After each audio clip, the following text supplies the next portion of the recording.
Good evening, everybody. Let's make a start. Thank you. Can I get the volume up, I think? Is everybody able to hear me clearly in the gallery? Obviously not.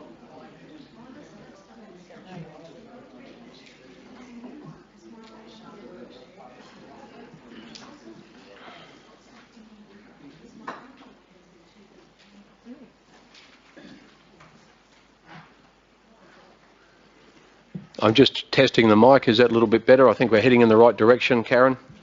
Can't hear me? All right, Karen, I've got no volume here.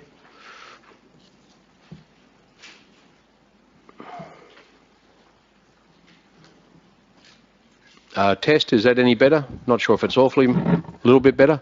No?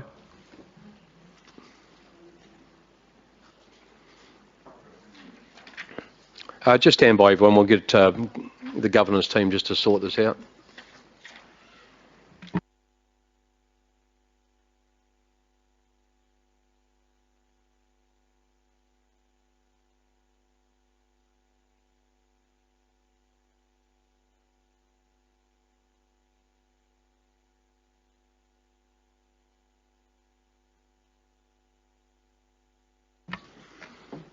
Testing.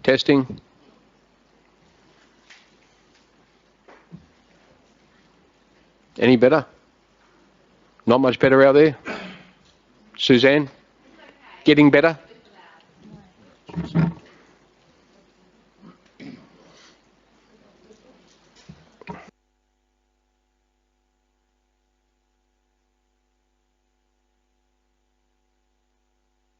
Testing, 1, 2, 3, testing.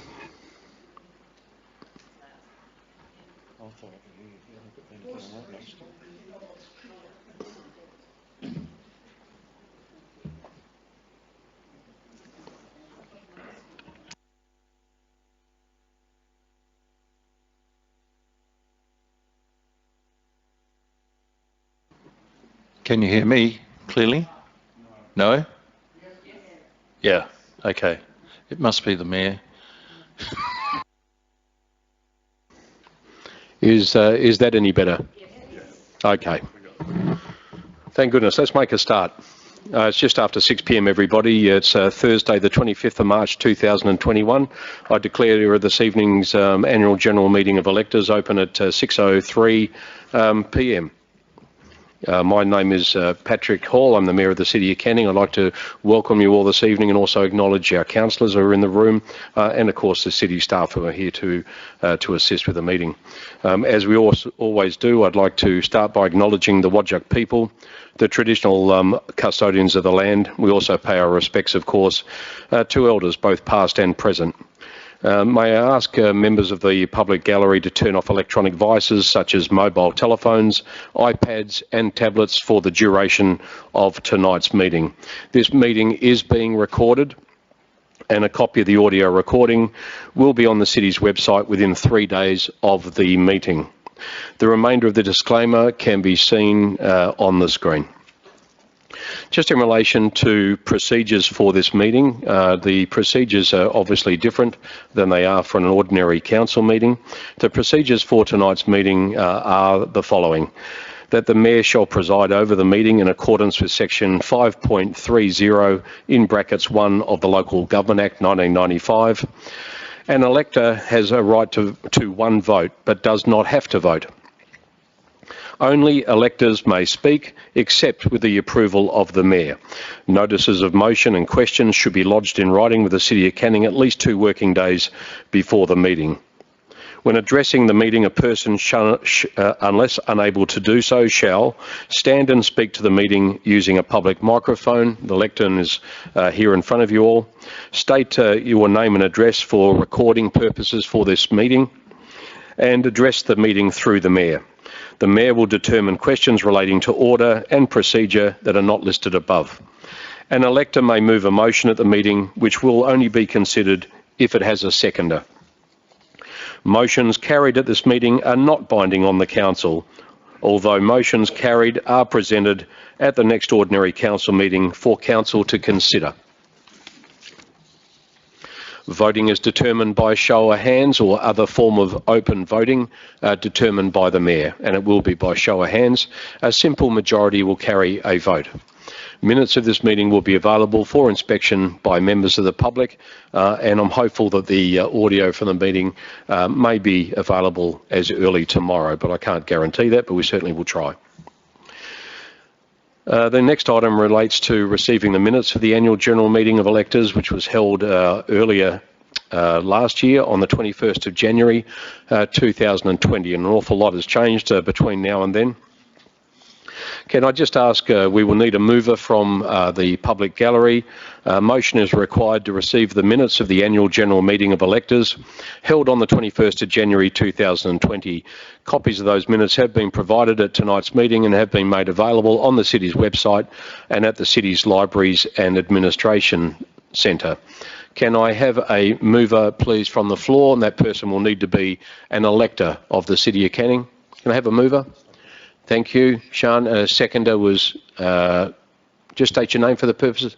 Of course, Mr. Beecroft, thank you very much. The motion will be put to a vote by a show of hands. So we're just voting now on receiving the minutes from the AGM that was held last year on the 21st of January 2020. Can I have a show of hands? All in favour? And if I can ask you just to leave your hands up for a moment, because governance will walk around and just count those.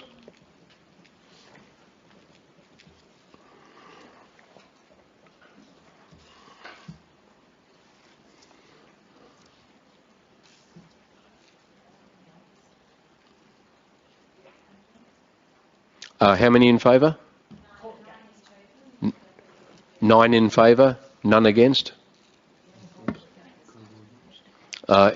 Anyone against adopting or accepting the minutes from the AGM from last year? None against. I declare the vote carried.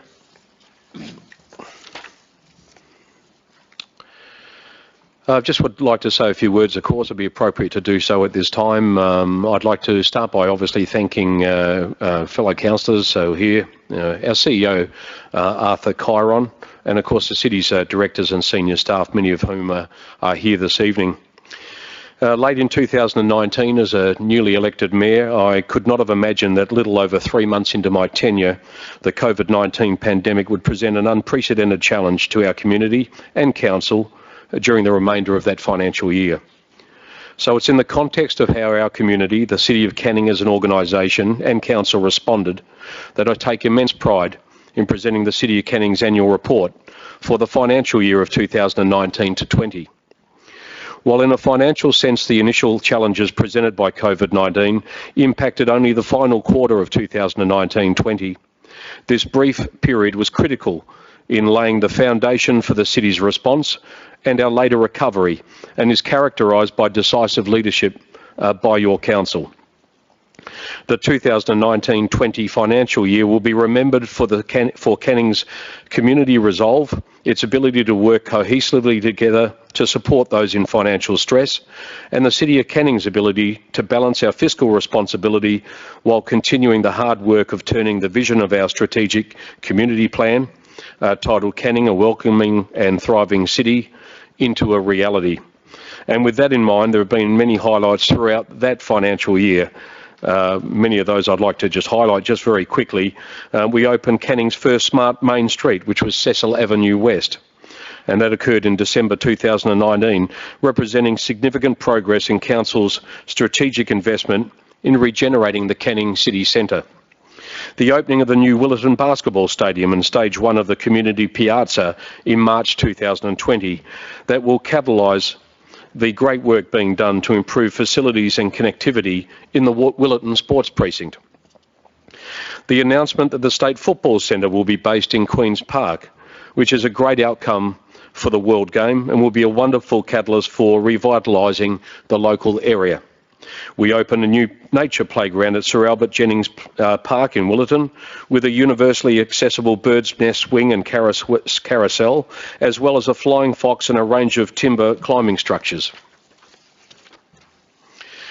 We constructed our first changing places accessible toilet facility, providing a secure, clean facility for people with complex disabilities and their carers to use when they are out and about in Canning, and that's just behind us here, behind the Civic Gardens. Significant progress was made on Canning's newer Smart Park at Wharf Street Basin in the Canning City Centre, demonstrating the level of progress that can be made in a community when all three levels of government work cohesively together. Significant progress was also made on Canning's digital transformation, as evidenced by our commitment to the Cecil Avenue West and Wharf Street Basin projects, and also through the work done to date internally on our One Council digital solution that will transform our organisational operations. The endorsement of the city's first urban forest strategy, which builds on the work on other council endorsed strategies, the local biodiversity strategy and the street tree strategy, and reiterates the priority council places on our natural environment. The endorsement of the city's newest local planning scheme by the Western Australian Planning Commission, and finally, and most importantly, the wonderful work done during COVID-19 by our community volunteers and our own staff. My sincere thanks to everyone involved, councillors, the city's own staff, residents, businesses, community groups and volunteers who helped make that year a success in the most trying of circumstances. I also think it fitting to acknowledge our local members of Parliament, both state and federal, who've worked closely and cooperatively with the City of Canning and have advocated on our behalf for grant funding and projects which have greatly benefited our community. Their contribution to the success of our great city has not gone unnoticed, and I thank them sincerely for their ongoing support. I look forward to reporting back on the city's ongoing recovery and transformation at our next annual Electors meeting. For those in the public gallery, I'd like to first of all call on the CEO just to address the meeting. CEO Arthur Cairon. Thank you, Mayor. I'll read from an edited version of the introduction to the annual report, and cover some of the areas that the Mayor has already covered in his statement. I especially start off with the COVID-19 pandemic and what it presented to us as the most significant health and economic crisis in our lifetimes, making 2019 and to 20 unlike any financial year before it.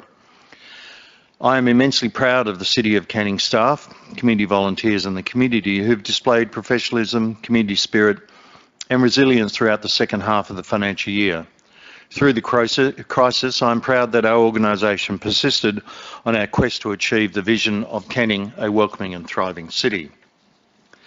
The concepts of welcoming and thriving are interconnected and remind me of the Jane Jacobs quote, "Cities have the capability of providing something for everybody, only because and only when they are created by everyone." This quote hits at the central theme behind our vision, in so much as for our city to thrive, it needs to be welcoming, and for our city to be welcoming, it needs to thrive. Perhaps more importantly, it also speaks to the secret behind our COVID-19 resilience. Our best efforts to help were based on everybody being part of the solution. I'm immensely proud to present the 2019-20 annual report and to acknowledge below just some of the highlights of creating our vision of Canning, a welcoming and thriving city. In late 2019, works on Canning's first Smart Street, Cecil Avenue, was completed as part of the $76 million Canning City Regeneration Project. Council's strategic investment, coupled with the $350 million expansion of the Westfield Carousel, makes revitalising the city centre into a vibrant beating heart of Canning inevitable. Bringing together technology, the environment and innovation, the Wharf Street Basin Next Generation Community Park began construction during the latter part of the financial year. This highly collaborative project has involved researchers, engineers, government agencies and tertiary institutions with the single focus of creating a place where people and wildlife can flourish. The city's new planning scheme, number 42, was adopted by the West Australian Planning Commission. This document underpins the city's efforts to provide accessible, attractive urban spaces and fit-for-purpose housing options for people. The city's first urban forest strategy was endorsed by Council. This document completes the trilogy of strategies, local biodiversity and street trees, aimed at ensuring that Canning's ability to be welcoming and thriving will be in no small part due to a flourishing natural environment. The Connecting Canning initiative, established to provide support to our community during the tough times of the pandemic, helped us get through this difficult time. The city was able to secure the State Football Centre being built at Queen's Park. This will be the home of the round ball game in Western Australia. Most importantly, the city of Canning will now be synonymous with the world game. The city maintained our strong partnerships with Curtin University and the Australian Institute of Management in Western Australia through the Trackless Tram project and Leadership in Innovation programs, respectively. Finally, our partnership with Metronet has been enabled through our close working relationship brought about by the city's Metronet project team. Overall, 2019 to 2020 was a year of momentum and progress, and then careful concern, resilience and persistence. It saw us continue our transformation to position the city as a place with leading community and learning hubs in Perth, a place where the community feels safe, included and vibrant, and a place with a thriving local economy.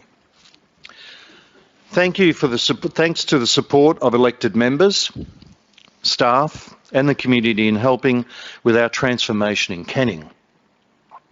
We will continue to accept the challenge of becoming a welcoming and thriving city, and in doing so becoming a premier council in the country. And on a final note, this is my final annual general meeting of electors, and I'd like to thank you all and thank the City of Canning for the opportunity to serve this community and the council. Thank you very much. Thank you, CEO. And I'd also like to pause for a moment just to acknowledge the contribution of CEO Arthur Cairon, who will finish his 5-year contract shortly, towards the end of June. And we have been incredibly fortunate to have attracted him some years ago from Waverley Council in New South Wales, after having been a very successful CEO at a number of Perth-based local government municipalities. So we wish you all the best and thank you very much for your contribution.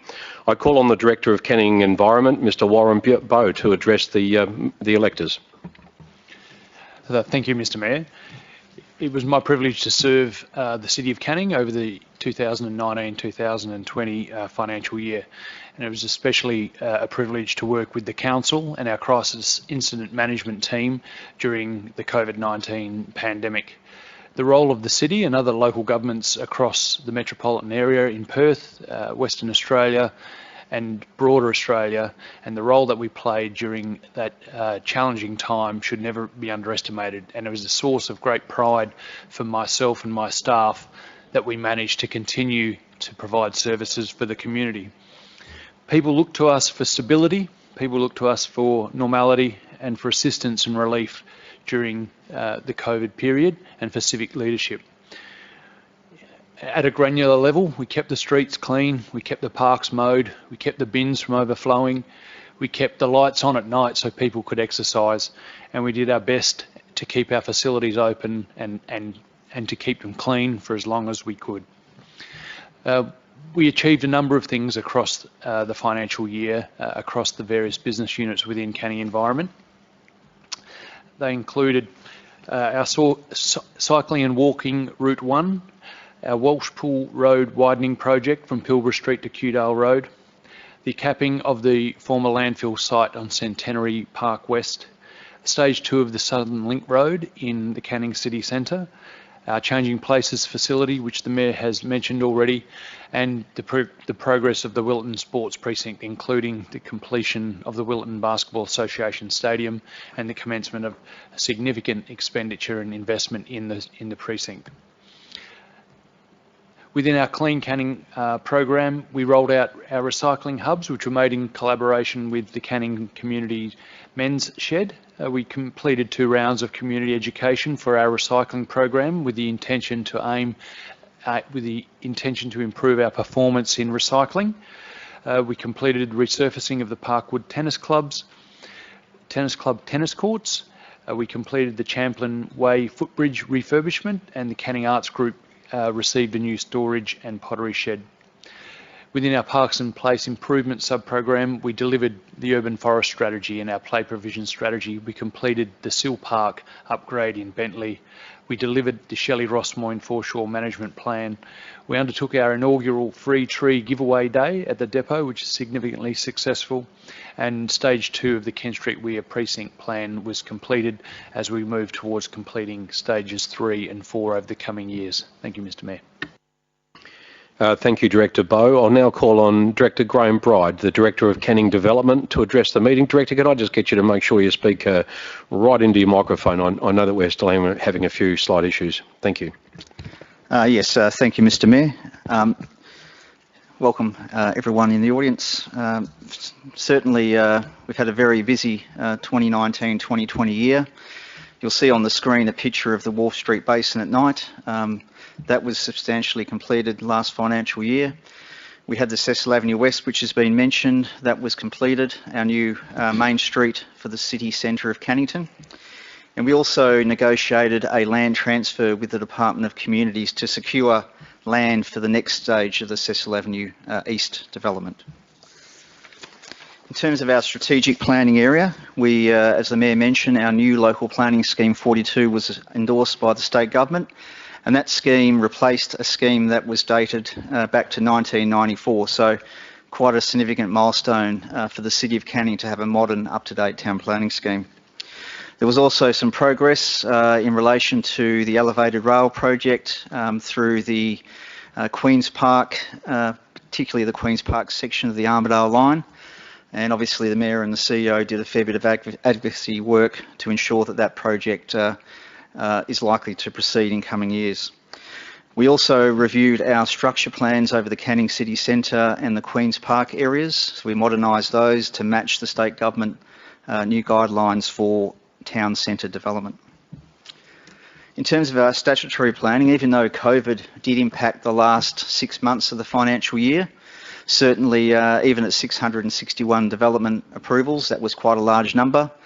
And that equates to $292 million worth of development. And that's just a diagram of a malt plant, which was $70 million worth of investment in Welshpool as an example of some of the development that occurred. Our Healthy Canning team, Council adopted the Public Health and Wellbeing Plan. We've already started to implement that plan. We did present 7 local laws to Council, and they were released for community consultation.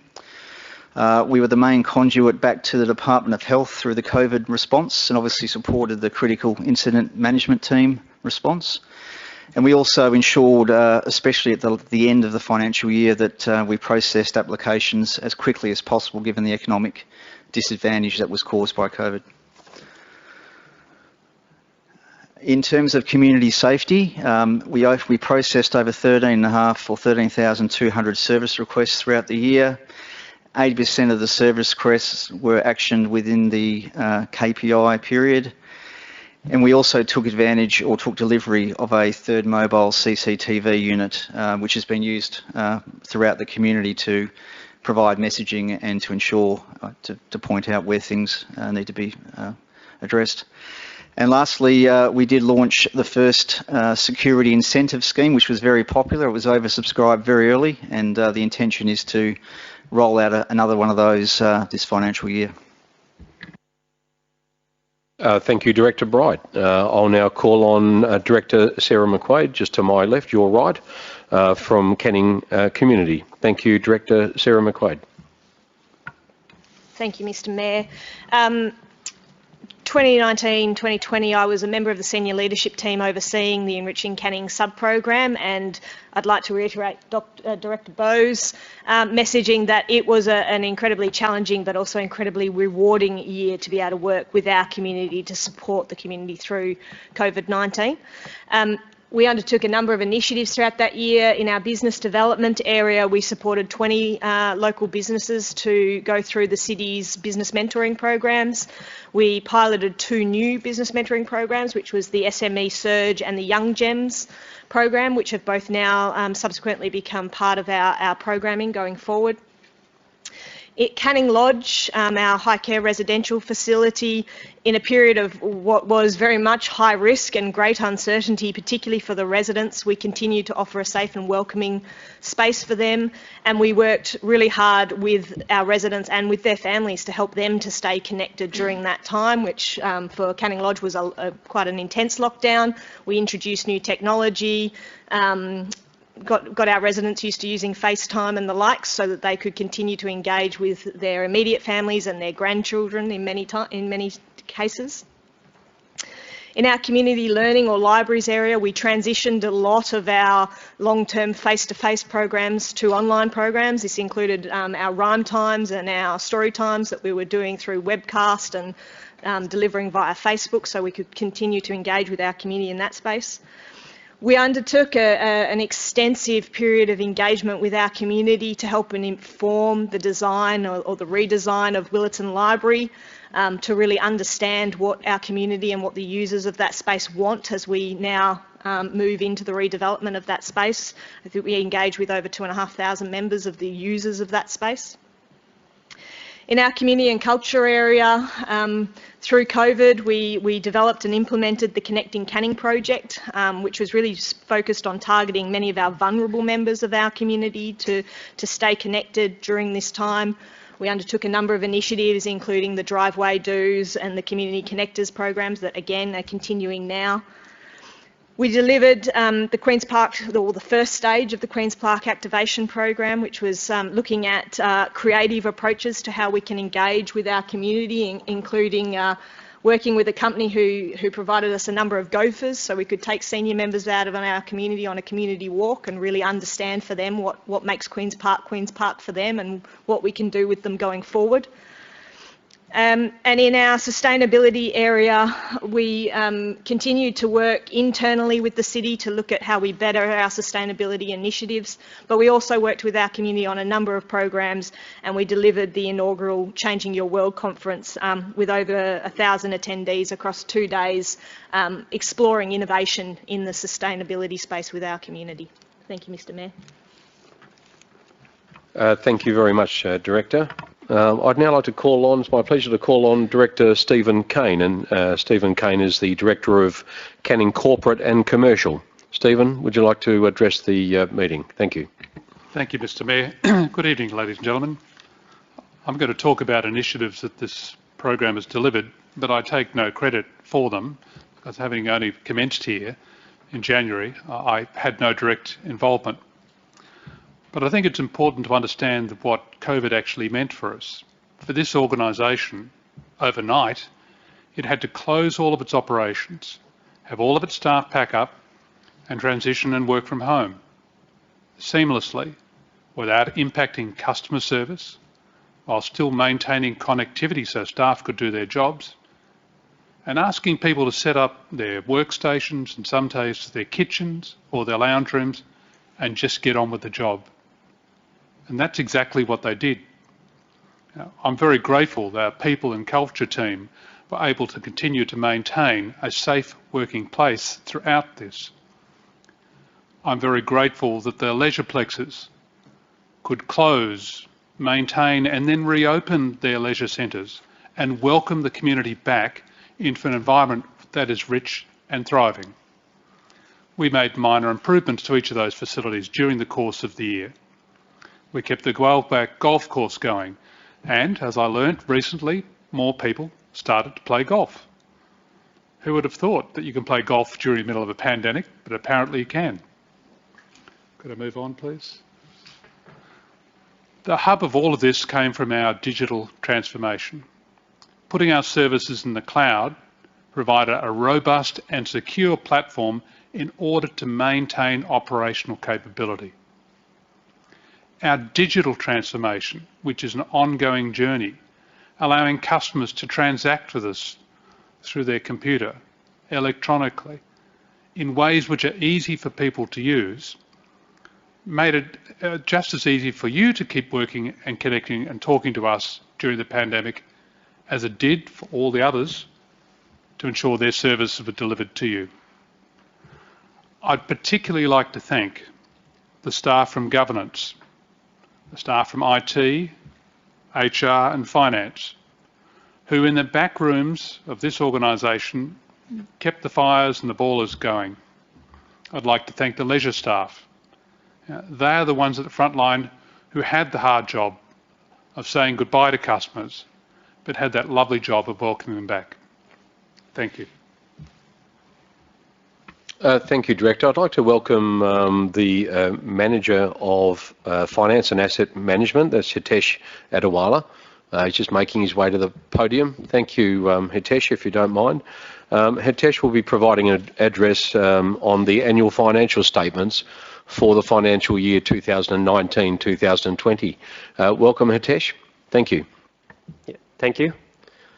Point of order, Mr. Mayor, before this starts. What is the reason our councillors up here are in more or less an inferior position rather than sitting where we can see them? Yeah, so, yeah, please take a seat. There's no, I'll answer your question. The reason is that this is an electors meeting. It's not a meeting of council. The council, and I've been involved in a number of these, of course, can sit in the public gallery if they like. But if they were seated at their normal positions, it would give the impression to the community that this is a council meeting. It's not. I'm only chairing it because somebody has to chair this meeting.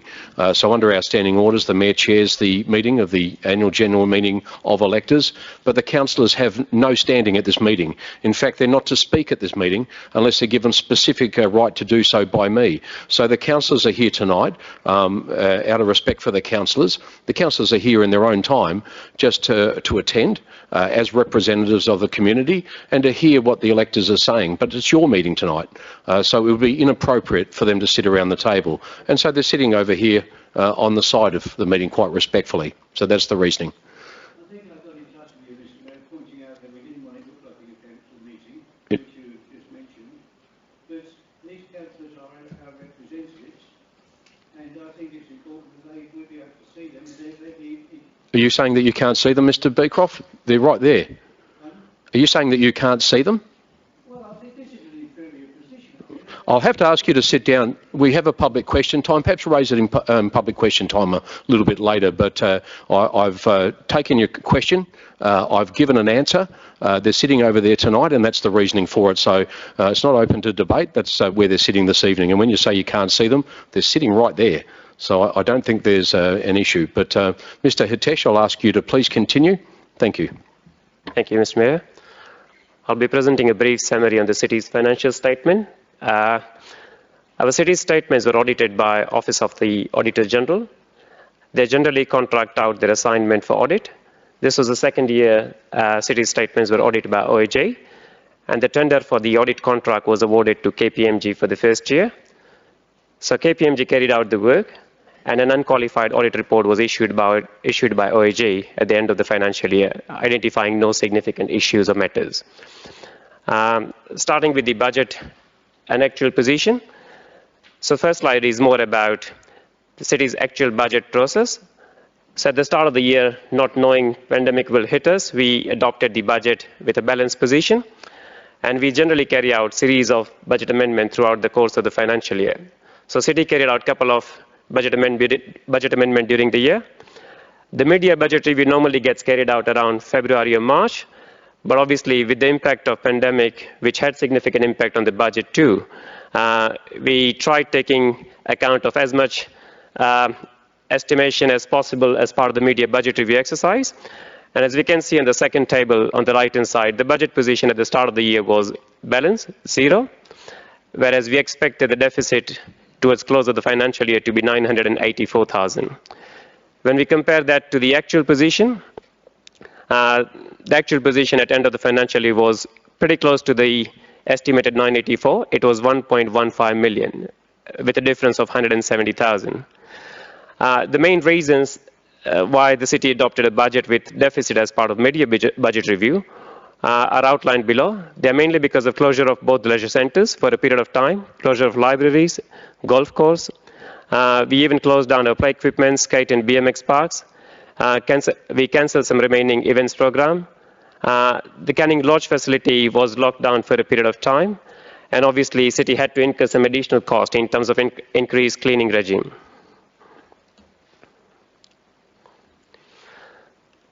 This is simply a summarized income statement, and I'll be showing further details on the variance analysis on the next slide. So just to sort of compare total operating revenue against a budget of 114, they were down, actual were down to 111 million. Expenses 117 million budgeted, they were down to 115 million, leaving a net operating expenses over revenue to close to what was budgeted 3.5 negative, and actual was 3.7 million. After considering gain or loss on disposal of assets, city incurred a net loss position of 6.91 million. And after considering the grant for the capital projects that we received, there was a net result of 10.24 million positive compared to a budget of 5.7 million. We'll go into the next slide, which shows or outlines the variances on account of operating revenue and expenditure. So the top part is referring to city's operating expenditure. As I did highlight previously, the budget was 117, actual was slightly lower, 115. The major contributing reasons for variances were employee costs down by 3 million.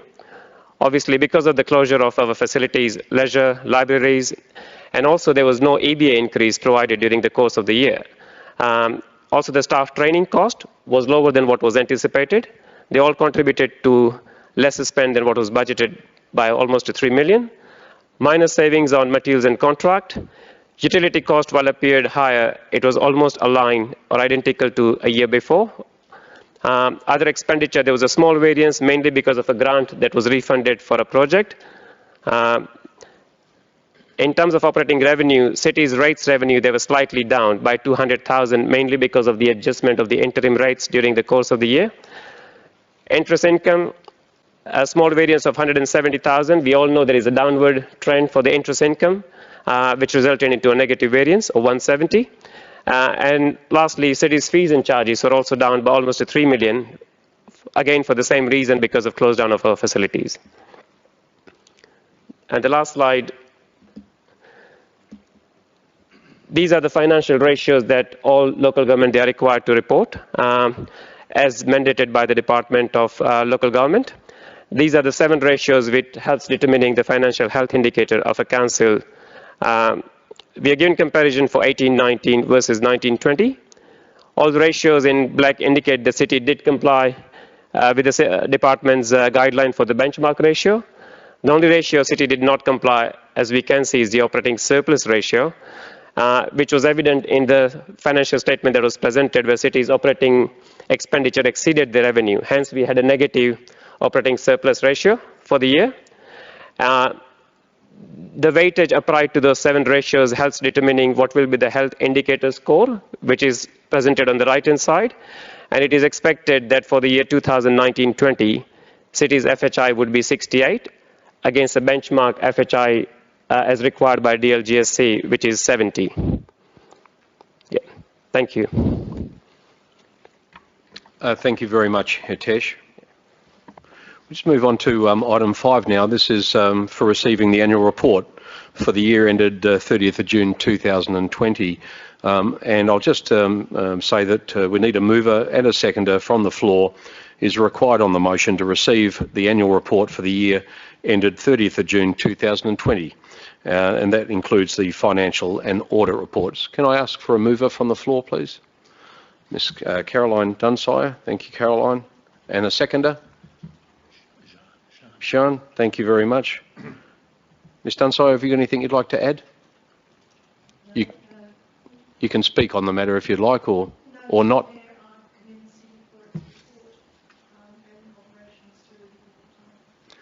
Thank you. Sean, have you got anything you'd like to add? Nothing to add. Thank you very much. Will those in favour please raise their hand, please? And that is just simply to receive the annual report for the year ended 30th of June 2020. Those in favour of receiving the report?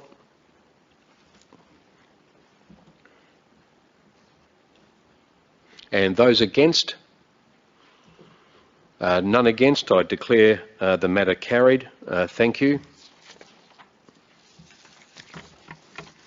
We move on to general business, the first item being questions which have been received in advance and in writing. I have a question has been received in advance by Mr. Rajutia. Is he present tonight? Mr. R-A-C-C-U-I-A, Rajutia. Thank you, sir. Would you like to come? Would you like to step up here to the microphone? And what I'll get you to do is just state your name and your address. And please ask your question. Yeah, I'm Giuseppe Ricciuti from 81 Station Street, Cannington. And the reason I'm here is requesting that Station Street and Hogarth Street, there's got to be something done there because there've been so many car accidents and I've been involved in 3 of them myself.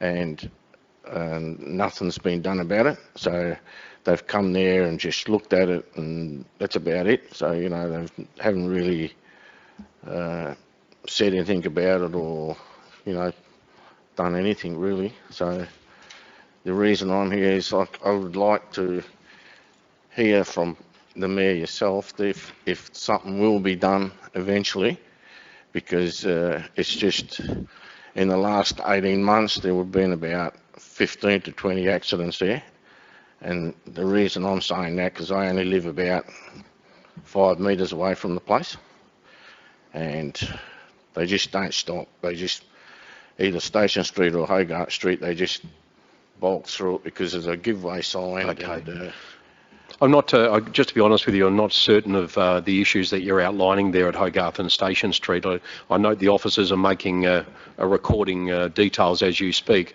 We are right now running a survey across the city about, look, mostly it's about review of speed limits, and I guess that will be part of that review, but I'm not certain whether any work is actually programmed, so I'm expecting that your question is more around is the city aware of the issues that you're raising and what will be done to address them? If that's basically encapsulates your question. Not really, because if it's what I've seen for the last, I've been in Cannington all my life, right? So in that section there, they just, I mean, when I say they just flog down there doing certain speeds, and it's a 50 area zone, so that they don't really care about the speed limit there. And there's one car got clocked 110 k's going from 7 Street to the first roundabout, which is Grey Street. And there's been police in there. The policemen have been, you know, in there constant, just trying to stop the issue, but the public just doesn't really take any interest in. Noted. I'll ask Director Bowe to provide an answer. If he's not able to do so in any great detail tonight, I'll get him to do that in writing to you. But in regards to speed limits, and a lot of what you're saying is about the speeding of vehicles down there, yeah. Unfortunately, well, maybe not unfortunately, that's covered by the Road Traffic Act, and it's a police matter to enforce the law as regards to that. The City of Canning can obviously apply if it's deemed necessary, certain mitigating street calming, traffic calming measures, but that would be in consultation with others, I would think. I'll just ask Director Bowe to make a direct comment. Director Bowe. Thank you, Mr. Mayor. Our traffic engineers have actually looked into the available data and traffic volumes on Station Street and advised that they're within the acceptable range for the local distributor road classification, which Station Street is. There's approximately 2,238 vehicles per day near Hogarth Street and 4,791 vehicles per day near Grey Street. 6,000 vehicles per day is considered an acceptable number of vehicles for a local distributor road. Speeds along the road segment were also largely acceptable, with operating speeds at about 56 kilometres an hour. An intervention would not typically be considered unless these speeds were closer to the 60 km/h. We have, however, identified various instances, about 0.8% of the surveyed vehicles, of hoon behaviour, and that is classified as greater than 20 kilometres above the posted speed limit. Those matters have been referred to the West Australian Police, as the Mayor indicated. It is a matter for the police, but we will undertake to acquire further traffic data and continue to engage with the police. But unfortunately, the crash statistics, which is the data on which we base our traffic interventions, don't support such at the moment. We're doing the best we can down there, but I think the solution will be from police action in that area, I think, because they're the only ones that can control traffic and take enforcement action against traffic misbehaviour. So if it's about speeding vehicles, essentially, you're just going to have to keep complaining to the police. But we do work closely with the police and we'll keep speaking to them as well. But I thank you for coming along tonight. Because I've put in a thing of 30 odd signatures, so people have signed all the stuff and that. It all helps. Yeah. At least now we know about it, so thank you for coming along. Thanks. Appreciate it. We have like to invite questions from the floor. I have the first question. I think Mr. Richard Aldridge would like to come forward. Do you have a question you'd like to ask?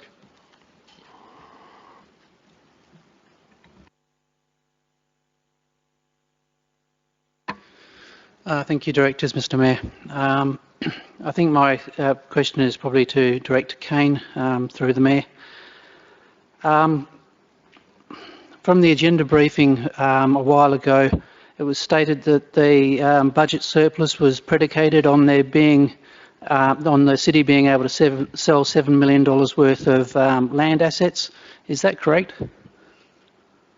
Director Kane. Thank you, Mr. Mayor. This question relates to matters outside of last financial year. It relates to this financial year. So yes, the city's operating or budget surplus does require the sale of land to achieve a budget surplus. Thank you. My second question is, how much money has the city spent on land purchases over the last 3 years? And I'm happy to take it on notice. We may need to take that on notice. We'll take that question on notice. Thank you very much, Mr. Aldridge. And your final question? I know the city's got $220 odd million worth of infrastructure, and it has, normally you were advising that it runs a surplus for repairs and replacement. About how much money each year would be needed to be put aside to have a decent surplus for repairs and replacement each year? Mr. Kane, is that something you're able to answer at the moment? Thank you, Mr. Mayor. So the city does have more than just the $220 million worth of building infrastructure, and we would depreciate to the point of $21 million a year depreciation. So if we cash back our depreciation, then we have sufficient money to maintain assets at a standard. But if we then take some of the old buildings, something built in the 1980s or 90s, where now the modern standard is, and I'll use an example, a change rooms that's no longer built just for a set of open graded change rooms. We want men and women to be able to use the same set of change rooms, and we'll need to upgrade it. So we need to generate a budget surplus. The long-term financial plan had several $1 million surplus, and my estimate, depending on what council wanted to do. So if that surplus is there in order to do new projects like Shelley Beach Master Plan or the future sports precinct, then we'll need to generate several $1 million of surplus every year and save that up to be able to use it for those projects. Thank you very much. Thank you. Mr. Beecroft.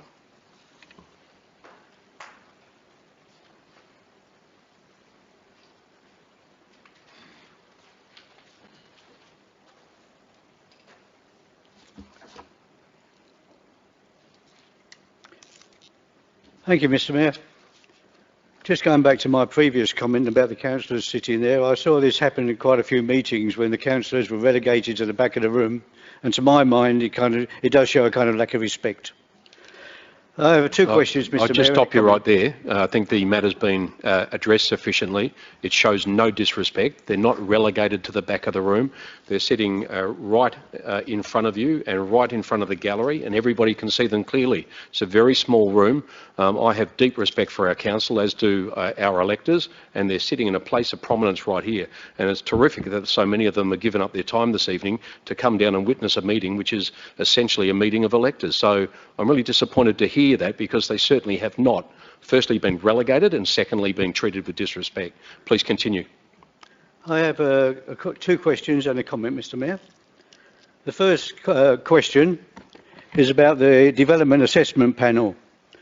I'd like to know, is this introduced by the state government, or is it something that is optional for the council to belong to? Director Bride, can you address Mr. Beecroft's first question, please? Yes, thank you, Mr. Mayor. Yeah, the Development Assessment Panel regulations came in around about 2011. So basically what that means is any development that is between $2 million and $10 million in value, an applicant can choose to go to a Development Assessment Panel rather than the local government. Above $10 million, it's mandatory. So anything above $10 million must go to a Development Assessment Panel. Anything less than 10 million and above 2 million, there is a choice from the applicant's perspective. But certainly every local government in Perth or in Western Australia must abide by the Development Assessment Panel regulations. Your second question, Mr. Beecroft. So this was introduced by the state government, and the city has no option with this?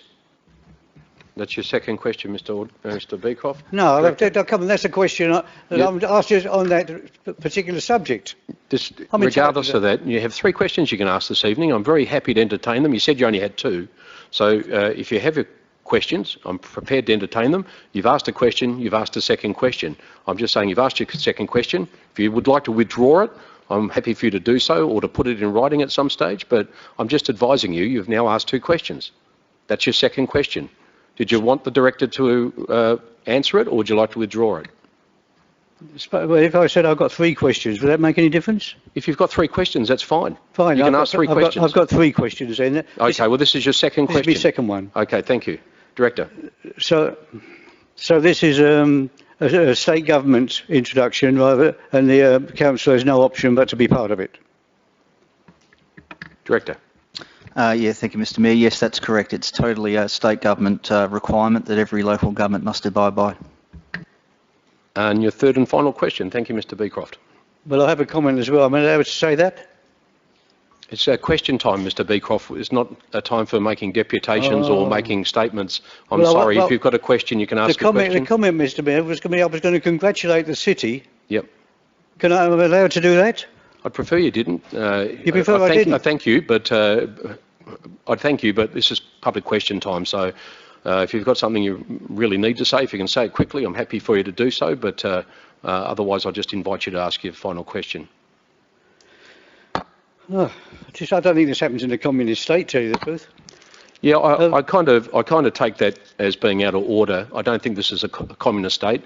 You're a former member of this council, so these meetings are run using standing orders. There's an order of business, and I'm sorry that I'm a bit of a stickler for the rules, but this is public question time. It's not a time for people to come up making statements. I don't know what you're about. It's not a public It's not meeting. open to discussion, Mr. Beecroft, so I'd like to invite you to ask your third question, please.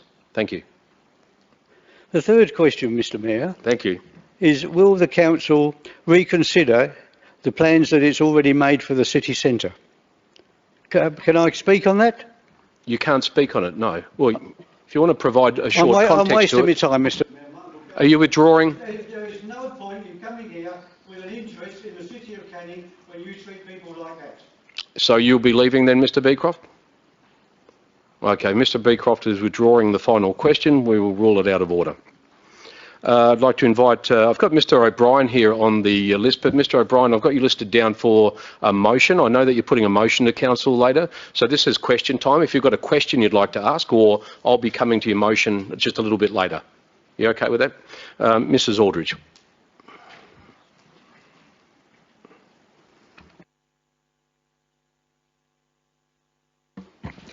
Good evening, Mr Mayor, CEO, sorry, I'm losing my voice, I've been teaching today. Councillors, directors and members of the public gallery. My name is Marnie Aldridge, 5 Minota Avenue in Shelley. About a year ago at the AEM, Council did motion for the administration expenses to be transparent. My question is, I'm really struggling to get through the website to actually find the list of the expenses for the administration.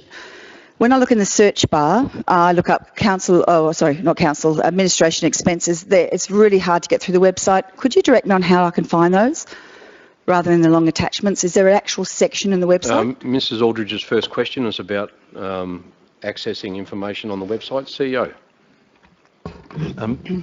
I'm not sure I can give you any instructions or guidance tonight, Mrs Aldridge, but I know that certainly my director, who is responsible for that area, and I will take that up with our IT area to make sure that it's easily accessible, or we can provide you with some, I can provide you with some guidance by communicating directly with you, since I already am communicating directly with you anyway. Thank you.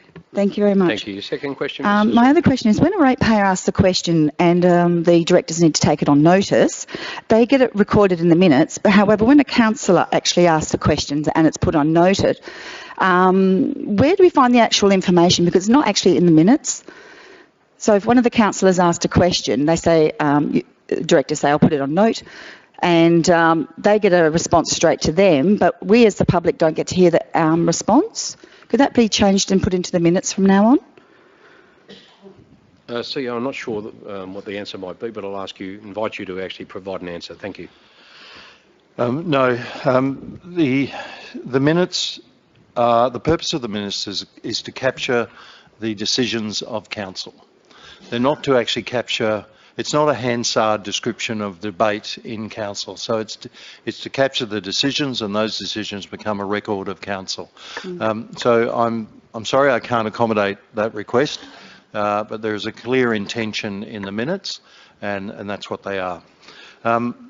Councillors are provided with responses to questions that we take on notice, and you're correct, that's forwarded directly to them. Now, if if you want to pursue them for what the answers were to the questions, then you're entitled to as a member of the public, but they won't be incorporated in any decision-making minutes. Okay.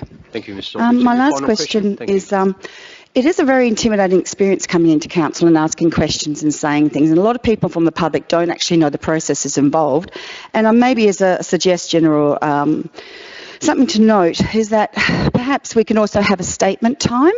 Could we please consider, or council and the directors could consider statement time, so people of the residents and ratepayers can come up, have something to say, because a lot of them don't really understand, they have to word it into a question. They do have concerns and issues that they'd like to discuss. Can we actually consider, as other councils do, a statement time? Yes, so we're undertaking a review of the standing orders at the moment. I think Council has provided a timeline around that, so we'll be undertaking the review. Everything will be on the table at that point. So your comments are noted, okay. But we'll be undertaking a review of our standing orders. Terrific, thank you. Was there anyone else would like to ask a question from the floor before we close public question time? Mrs Dunside, would you like to come forward? I'll just ask you to state your name and address, and then please ask your question. Thank you, Mr Mayor. Caroline Dunsar, 113 Riverton Drive in Rossmoyne. My apologies for not having indicated I was going to ask this, but it's just really occurred to me. When we first arrive, we're always asked to turn off our phones, obviously, but also any other devices. The agendas, when they're put up on the city's website, are very full and comprehensive, and to try and squeeze all that into our memories is a little impossible unless we all print them off. And I'm one of the think before you ink type people. It would be helpful if we could bring our iPad or laptop so we can access the agenda as it goes along. Over the years there's been a couple of copies at the front, but in COVID times that may not be practical. What can be done by members of the public with their iPads or laptops so we're not interfering with the recording system, but we are able to access the be information. I'm happy for this to be taken on notice, but I just think that it would make perhaps some people more comfortable about coming if they can follow along. We get some things on the screen, but we don't get to see a lot of the other stuff that our elected members are seeing. So what can be done to facilitate us bringing things in or set up in some way so that we're not interfering with the technology but able to access technology to have a better understanding of what's happening. Noted, and we might take that on notice, and I can tell you just in this room particularly, for some inexplicable reason, we have all sorts of interference, even, I don't need to go into details, with our citizenship ceremonies. I can't stand in this corner here because it interferes with all the recording in this room for some reason. So we've got a particular number of hotspots here, and we have had all sorts of problems with the audio recording. And the problem is we don't know that there's a problem until we play it back, and then we find there have been issues with the audio recording. So we'll take that on notice. It's something we probably will have to address in this modern time. I think it's something we will have to deal with. And all I can say is at the moment, it's probably dealt with under our standing orders, I think, about audio devices and recordings. And I know that's not what you're asking, but maybe that's one of those things during the review of our standing orders that we address. Because, I mean, if it was a simple case of downloading something from the city to make our iPads or laptops or tablets or whatever more compliant or better protected to protect your systems, I'm sure people would be happy to do that. But it just would be helpful if we could follow along. Is there a director that's director? Anyone have a comment on Director Kane? Are you able to provide some sort of response? But not if it's going to cost $1 squillion, because that's a waste of money. If you have $1 squillion, I'm happy to take it at the moment. No, but look, that's a very good question. I'll take the issue on notice. IT staff are here, and the last thing we want is people not to be able to participate fully in these meetings. I appreciate exactly what you're saying. To be able to use your iPad, look up information to follow it along. We'll take that and see what we can do. Okay. Thank you very much. Okay, thank you for coming along this evening. Are there any more questions before I close? Thank you. I'll close public question time now, and it's now 7 p.m. Thank you very much. And we'll move to motions submitted in advance. We've got a number of motions that have been submitted in advance, so they're noticed as a motion. That's okay. For these, we will need a mover and a seconder as required on any motion before it can be spoken to or put to the vote. Motions have been received in advance from Mr. Aldridge, Mr. O'Brien, and Mr. Suwan. So what I will do, first of all, I will ask Mr. Aldridge to step forward. I think we have his motion on the screen. I'll ask for a mover. That will be, of course, Mr. Aldridge will be the mover. And we will ask for a seconder from the gallery. Do we have a seconder for the motion up on screen? Mrs. Aldridge. Mr. Aldridge, you have up to 5 minutes to speak in regards to your motion. Please go ahead. Just a note firstly, the motion is actually on behalf of the Riverton Rossmoyne Shelley Ratepayers Association. Can I just ask, I thought that had been wound up. It hasn't been wound up? This particular motion was moved, passed and so forth by the committee prior to our AGM. So it's still a valid motion from the RSRA. Okay, but that's at a meeting where you had a quorum? We didn't have a quorum. We waited a week. We waited, had rescheduled the meeting for just before the AGM. We held the meeting. At that stage, we had a quorum. That's correct. I only asked because you're saying it's on behalf of an authority, so... Yes, I realise that. Okay. I'm fine with that. Okay, basically, I'm stealing my local councillor's previous motion to a large degree, and I appreciate that. We're asking for money that you probably don't have, but we thought we should make the ask anyway, and it's for a bigger playground at Shelley Beach Park. As you're aware, we've waited a reasonable amount of time. I think it's about 3.5 years I've been involved, and I think it would go a long way to the community having a better feeling towards council if there was a playground there. So I'd moved it as two parts for the motion. So one is to consider the money for the budget for next year.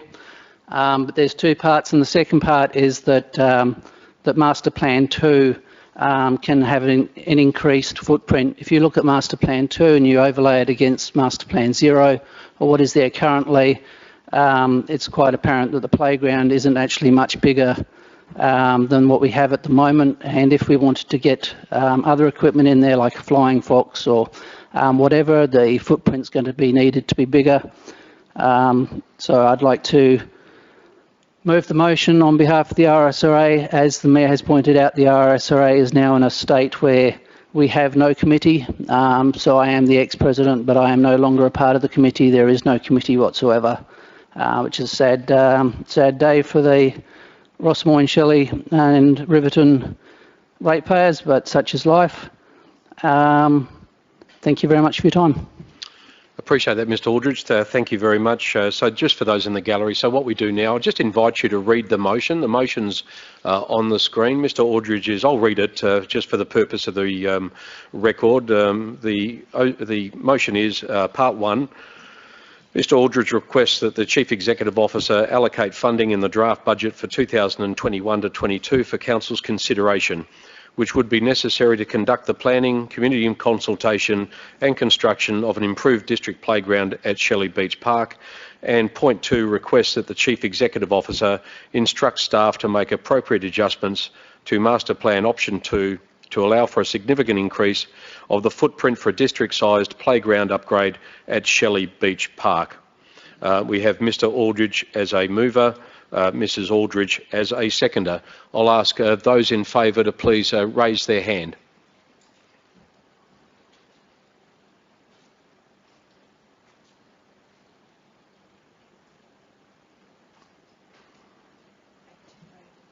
Sorry?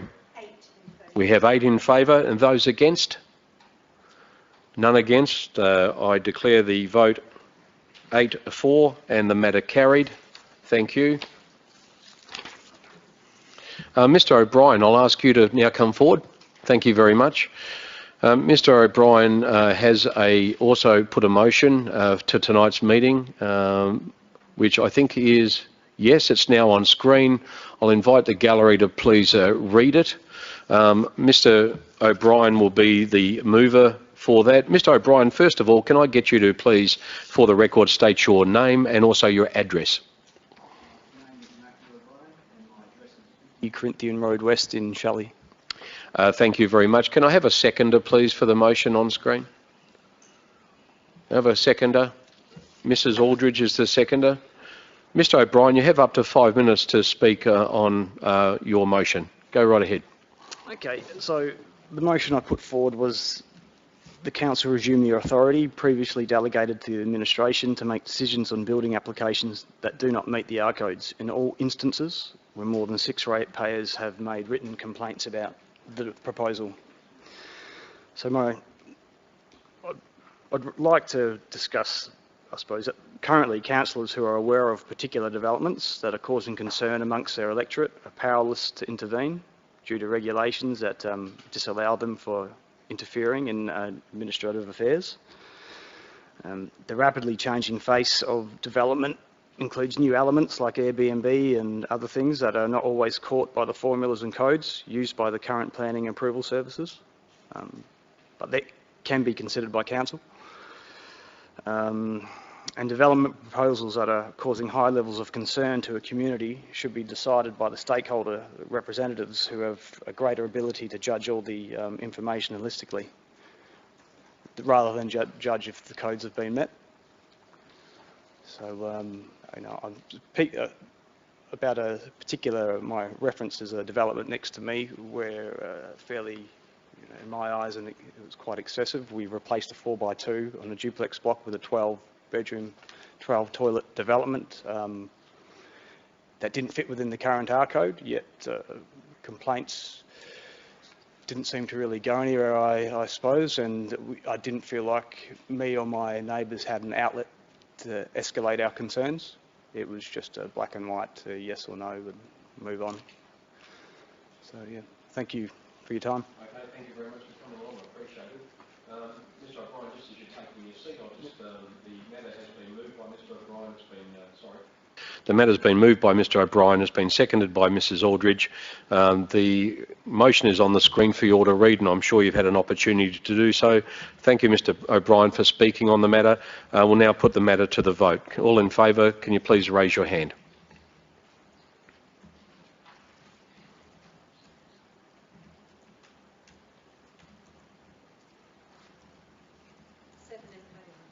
Seven in favour. We only have 11 in the gallery, I think, so it will be carried. Nevertheless, any against? None against, so 7 in favour. The matter is carried. Thank you very much. Thank you, Mr O'Brien. Finally, we have Mr Robert Sewin. Mr Sewin, can I ask you to please come to the microphone and again just state your name for the record and your address in Rossmoyne. Welcome, Mr Sewin. Robert Sewin, 40 Central Road in Rossmoyne. Mr Mayor, officers of the City and Councillors, the heart of this motion, it centres on the ecological imposition of the City 25,000 dwellings infill, where all 5 city wards are directly impacted by the Shelley Beach Park and placement improvement. 3 wards, Bannister, Belair and Nicholson, contribute to the imposition, and with Beelwood and Mason Ward each suffering greatly from the action of their council guardians enabling remedial action. The City of Canning Annual Report 2016-17 declared it declared the city's corporate vision and values statement. Our city leaders are innovative and respective of our visions for our future. As a connected, inclusive community, we enjoy quality lifestyle and opportunities to live, work and play and do business locally. Our values responsible stated, we are guardians of our community's quality of life by sustainability managing its social, natural and built environment without compromising opportunities for future generations. This motion evidence links the City of Canning Values responsible statement to compliance with the Park Adopted Master Plan Option 2 upgrade, wherein if the City proceeds with any of the park options other than option 3, its sentinel status will effectively be lost forever. Why? Because of the resultant environmental impact on electors from the City's 2014 local housing dwellings strategy, with 25,000 dwellings infill and no additional park reserved lands. Already, with a few dwellings constructed, considerable elector stress is apparent. Without Council's compliance for supporting park and recreation reserved lands, elector stress levels will only increase. Council supported Environmental Officer's recommendation because dwellings drawing the engagement on this matter to a conclusion gives closure on the element of the project for the community.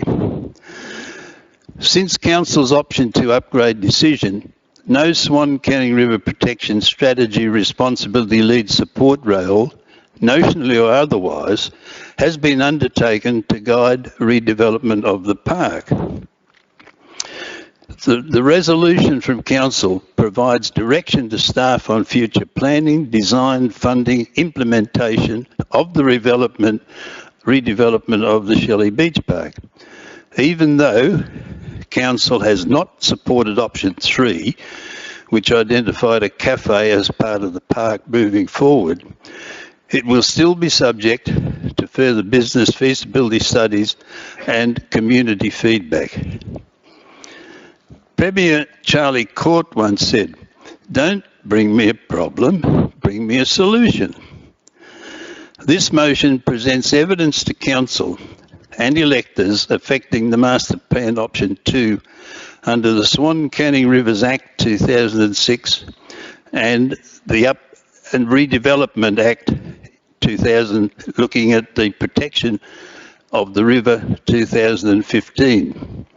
Nowhere in any Shelley Beach community engagement or preparation for the Park Swan Canning River Precinct 16 area has the city notified its invited community of its responsibility under the Swan Canning River Management Act or the River Protection Act. Furthermore, in its 2015 Community Development Strategy and May Public Open Space Strategy, the city has neither considered nor made a reserved lands reinstatement provision for the 25,000 dwelling infill consistency with restoration of its eroded reserve park and recreation land foreshore. So looking at compliance, we're looking in the statement that the city looked to build accessible, pleasing urban spaces that are fit for purpose. The community goal stated was beautiful and green urban spaces. The strategy was pleasing public open space with water-wise landscaping and authority discretion in the executive sustaining direction setting the overall goals in the park upgrade. You just have just under a minute, Mr. Sewell, if you just Thank want to you. wind up. So I'm looking in the circumstance of the compliance to the Swan Canning Management Act and the strategy plan that option 2 requires council immediately compliant with its Swan Canning River Parks Act, and that the motion intent is for reinstatement of Reserve 26292 prior lost park recreation foreshore land as the foundation upon which to enable redirecting Watercorp's Corbell Street main drain via a lagoon with jetty and sedgeland living stream linking the Beatrice Avenue drain outlet as a one river flow downstream. The footprint for the park entertainment deck facing east to the main events area, and that to be built over the living stream western drain outlet downstream. All the parking sites sited facing as vehicle spaces looking over water to the sunset. Additional park area from the Riverton Drive East Southside Road verge be reduced as a minimum width, and that the park swimming beach supported is located at the high water mark within the high water mark at the east end and away from the living stream. I'll have to finish up there, Mr. Sewell. Thank you. So this Thank you. elected motion requires the City of Canning to implement its Swan Canning River Protection Strategy. Okay. Thank you, Mr. Sewell. Thank you. Just before we put the matter to the vote, I will need a seconder before we put the matter to the vote. I thought I saw you up earlier, Mr. Brook. Thank you. Mr. Tim Brook is the seconder for the matter. Mr. Brook, did you wish to say anything in relation to the matter? You're not required to, but if you'd like to. Thanks, Mr. Mayor. Thank you, Tim Mr. Brook. 24 Melrose Street, Rossmoyne. Look, in seconding this motion from Robert Swan this evening, I hasten to point out that I have little in-depth knowledge of this matter, but Robert has researched this matter for over 6 years and canvassed many councillors, politicians, residents' associations, environmental groups to support in bringing the matter to the council. I urge the electors here tonight to pass the proposed motion. Thank you. Thank you, Mr. Brook. As Mr. Brook returns to his seat, I'll ask for a show of hands for those in support of the motion, which is on screen. Have we had it on screen? I'll just ask you to roll that down. Thank you very much. I'm sure everyone's had an opportunity. Sorry, I'll just get you to raise your hands again. Those in favour?